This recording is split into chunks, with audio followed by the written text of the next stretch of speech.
एक व्यक्ति अपनी पत्नी और 3 बच्चों की परवरिश और गुजर बसर के लिए दूध बेचने का काम करता था। साथ ही शाम को वह कॉलेज भी जाता था कि उसे कुछ और नौकरी मिल सके। उसने बहुत मेहनत की और आखिर कॉलेज की परीक्षा में बहुत अच्छे नंबर से पास भी हुआ, जिसकी वजह से उसे एक कंपनी में नौकरी मिल गई। अब वह उस नौकरी में भी बहुत मेहनत करने लगा और उसने दूसरे कोर्स की पढ़ाई प्रारंभ की, जिससे कि वह कंपनी का मैनेजर बन सके। परंतु जब भी उसके पत्नी और बच्चे उसे कहते कि हमें आपका साथ और समय चाहिए, वह कहता कि मैं ये सब तुम्हारे लिए ही तो कर रहा हूँ। उसने बहुत मेहनत की और आखिरकार वह कंपनी का मैनेजर बन गया।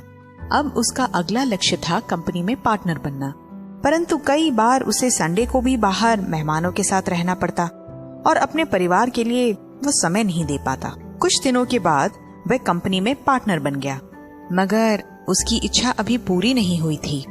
वह चाहता था कि वह कंपनी का मालिक बन जाए। उसने फिर बहुत मेहनत प्रारंभ की, परंतु अपने परिवार के लिए उसके पास समय नहीं था।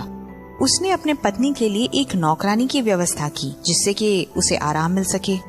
वह अपने छोटे से घर को छोड़कर एक बड़े बंगले में भी शिफ्ट हो गया, मगर वह उस घर में कम और कंपनी में ही ज्यादा रहता। फिर आखिरकार वह कंपनी का मालिक बन ही गया। अब उसने अपने परिवार से कहा कि कल से मैं तुम्हें पूरा समय दूंगा, मगर अगली सुबह वो देख ना सका।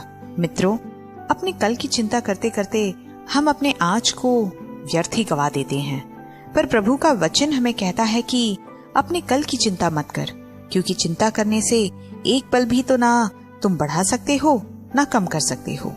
इसलिए मुझ पर भरोसा रख और आज में जी। मुझे तुम्हारी परवाह है, मैं तुम्हारी हर जरूरतों को पहचानता हूँ।